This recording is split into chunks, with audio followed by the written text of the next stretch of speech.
Fangs and Paws, a perfect match. Chapter 2, Paws and Pauses in the Purrfect Realm. In the sun-dappled sprawl of the Katsu Nation, where the air hummed with the perpetual rustle of twitching tails and the distant jingle of enchanted yarn balls, Queen Cynthia Fluffytail reigned with the gentle exasperation of a shepherd herding shadows. Her kingdom was a fever dream of feline fancy. Treetop villages woven from spider silk and catmint vines, streets paved in sun-warmed cobblestones that purred underfoot, and markets where fish-shaped clouds rained down complimentary sardines every dawn. Here, the laws were as fluid as spilled cream, decreed by whim, enforced by naps, and amended with a collective "nyah" of agreement.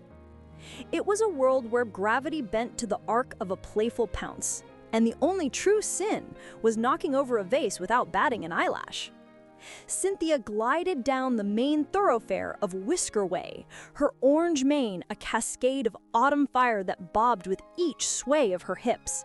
She was the epitome of regal whimsy. Ears perked like golden conches, tail a lazy S of sunset silk, and her gown a confection of emerald velvet trimmed in tinkling bells and embroidered with paw print motifs that shifted like living tattoos. A golden crown sat askew on her brow, more accessory than authority, for in the Katsu Nation, even queens wore their burdens with a touch of tousle. Her liquid blue eyes, sharp as a claw's edge, scanned the scene with a fondness laced in quiet fatigue. The street teemed with her subjects in their element. A cluster of tabby artisans lounged in hammocks strung between lampposts, batting at floating orbs of illusionary butterflies while half-heartedly stitching quilts from molted fur. "My queen," said a sleek Siamese inventor, who tinkered with a contraption that promised to chase its own tail forever, only for it to sputter into a pile of giggling sparks. Cynthia called to a passing calico with ink-stained hands who was mid-leap after a rogue feather. The calico froze, ears flaring in delight. "Nyah! Just finishing my epic haiku about laser pointers. Red dot dances, heart leaps, then poof, gone again." She winked, then her gaze snagged on a sunbeam slanting through the leaves. "Nyah! Oh, puddle of gold, must investigate." And off she scampered, haiku abandoned, tail high as a victory flag. Cynthia smiled, but it didn't quite reach her eyes. She waved to a pair of Manx twins juggling enchanted acorns. "Nyah! We're practicing for the nut festival, your fluffiness. Watch, up, down, nyah, squirrel alert." One acorn veered toward a bush, the other two tumbled into a nearby fountain, eliciting a chorus of splashes and giggles. The twins dove after them without a backward glance, their quick reply dissolving into wet-furred chaos.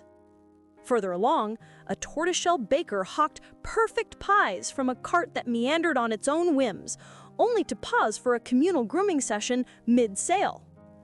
It was all so charmingly absurd, these vignettes of velvet chaos. Catgirls in their infinite, instinctual glory, chasing joys as fleeting as a moth's flutter. Yet as Cynthia's hand, within a soft padded silk glove, brushed a low-hanging branch, a deeper purr stirred in her chest, one of quiet discontent. "This is our paradise," she thought, "built on whims and whiskers. But where is the anchor? The tale that doesn't end in a yawn or a distraction?" She longed for something truer than the tickle of catgrass, a connection that lingered like the afterglow of a shared secret, not scattered by the next shiny trinket. The street's cheer dimmed as she veered into the shadowed fringes of Nippity Nook, the underbelly of her realm, where the air thickened with the musky haze of forbidden folly. Here, amid leaning gazebos overgrown with silver vine and graffiti-scratched walls, "Potty hard or go home," lounged the catnip junkies. They were a ragged pride of once vibrant felines, fur-matted and eyes glassy as fogged marbles, sprawled in euphoric heaps. One sphinx lounged bonelessly on a barrel, batting at hallucinations with lethargic swipes. A pair of Abyssinians passed a smoldering pipe, their giggles dissolving into hacking coughs that ended in synchronized meows. Cynthia's tail lashed once, a rare crack in her composure. Over her reign, many decades of tireless decrees, she'd waged quiet war on this scourge. Raids on shadowy suppliers from the Whispering Woods, edicts banning the stuff from festivals, enforced by confetti cannons, naturally, even alliances with avian spies to nip imports in the bud. But catnip was insidious, a siren song woven into their very magic. And punishment? Impossible. These were her people, adorable, enchanted souls whose worst crimes were batting at forbidden leaves with woebegone eyes and quivering chins. Severely punish a catnip junkie? She'd sooner claw her own ears. "Your Majesty," slurred a ginger tomboy from her pile, spotting Cynthia and attempting a sloppy bow that ended in a faceplant. "Join the Nyazen? It's like floating on clouds of green bliss." Her cohorts tittered, tails flicking in lazy unison. Cynthia knelt, her voice a velvet admonishment. "Lyra, you've missed 3 sun-high councils, nya. The nip's stealing your spark. Put it down for the pride's sake." Lyra's ears flattened, then perked in defiant haze. "Puh, meow off. You're not my mother, you bossy tabby. We roll how we roll. Pass the pipe." The others echoed her, a rude refrain of meow, mind your yarn, and queen of naps, not buzzkills. One even lobbed a crumpled leaf her way, missing by a tail's width. Cynthia rose, throat tight as a knotted string. Do they even need a queen? She wondered, watching them dissolve back into their stupor. They'll chase their highs, hoard their sunbeams, and nya at the stars no matter my mulings. I'm but a fancy collar on a kingdom of strays. The thought coiled in her gut like a bad hairball, heavy and unyielding. By the time she reached the Harton, the Katsu Castle, a rambling pavilion of thatched roofs, pillow forts, and vine-draped arches that resembled more a luxurious scratching post than a fortress, the sun hung low, painting the eaves in honeyed gold. Cynthia pushed open the bamboo door with a resigned creak, only to duck as a blur of white fur swiped at her crown from the lintel shelf above. Claws whispered past her ear, retracted just in time, followed by a triumphant meow. "Ambush successful as always, Whiskers Nitch," Cynthia said, straightening with a fond ruffle of the offender's ears. Whiskers Nitch, the palace gremlin, a pint-sized Persian with a penchant for peril, preened from her perch, batting at a dangling bell on Cynthia's gown. "Nya, victory! Next time I'll get the tail too." Chuckling despite herself, Cynthia padded onward, her bells jingling a soft counterpoint to the distant chorus of evening purrs.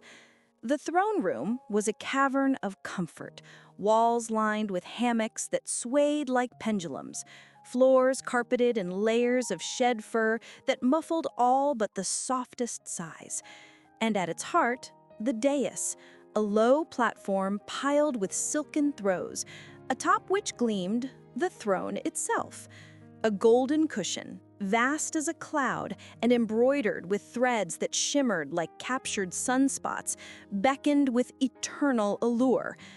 Cynthia vaulted onto it with feline grace, curling into a plush comma of repose. Her tail draped over one edge like a lazy river, and she let out a breath that was half sigh, half settle. Before she could fully unwind, a shadow detached from the tapestries. Lady Persephone, her trusted chamberlain, a lithe Russian blue with spectacles perched on her nose and a ledger tucked under one arm. Persephone's blue-gray fur was impeccable, her demeanor the island of efficiency in their sea of silliness. "Welcome back from your promenade, Your Majesty. Kneel," she intoned with crisp poise, dipping into a bow that ended in an involuntary tail twitch. "Meow. The day's dispatches, as ever." She extended a handful of scrolls, parchment scented with lavender and lightly clawed at the edges, before Cynthia could protest. The queen unrolled the first, her eyes scanning the looping script with growing bemusement. Item the first, the great yarn tangle of willow ward. 'Twas a skein of enchanted crimson wool, set to unravel into infinity, but entangled with the mare's favorite sunning rock. Demands for royal arbitration. Was it sabotage by the neighborhood squirrels, or a curse from a disgruntled nitwitch? Accompanying diagram, a cat's cradle of chaos spanning 3 pages. Cynthia stifled a groan, flipping to the next. Item the second, dispute over the prime pounce post. 2 prides claim dominion over the rooftop of the fishmonger Folly, leading to ritualistic staring contests at dawn. Loser forfeits eternal rights to the juiciest sunbeams. Witnesses report epic yawns and 1 accidental headbutt into a bird bath. Resolution sought, a royal decree on pounce equity, with bonus naps for all combatants. The third was no better. Item the third, the sock heist hysteria.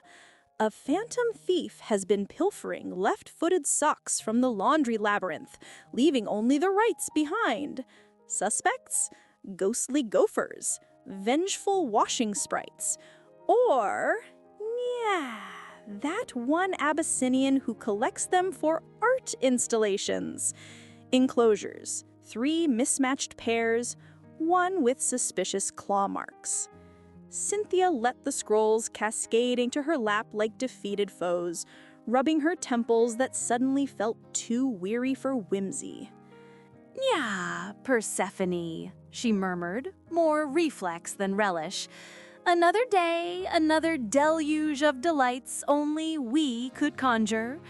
But inwardly the sigh echoed deeper, a cavernous rumble. There must be more than this. Tangles and thefts, nyas that evaporate like mist.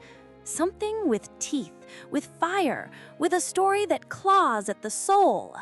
Her gaze drifted to the arched window, where the veil between realms shimmered like heat haze, a gossamer barrier woven from moonlight and mouse magic. The human world. Decades since she'd slipped through, disguised as a stray with a satchel of spells, wandering their steel jungles and candlelit taverns. Back then, it had been a lark. Dodging carriages, charming scholars with riddles, tasting the sharp tang of their ambitions. But now it called like a half-remembered dream, promising adventure unmarred by distractions, perils with purpose, bonds forged in the forge of the unknown. Enough, she decided, uncoiling from her cushion with the snap of resolve. Persephone, prepare the usual. Tell the council it's a meditative molt. I'm taking leave. Her chamberlain's ears twitched in surprise. Cynthia was already bounding toward her solar, tail lashing with uncharacteristic purpose. In the alcove of mirrors, she waved a hand, and her queenly garb dissolved in a swirl of emerald sparks. The bells silenced, the velvet folding into a fluffy, fantasy anime-style magical girl dress. Layers of pastel pink and lavender frills that poofed like enchanted cotton candy, ribbon bows cascading from puffed sleeves, a pleated skirt that twirled with hidden spells, thigh-high stockings in high boots striped in whimsical patterns, and a choker necklace aglow with illusory star charms.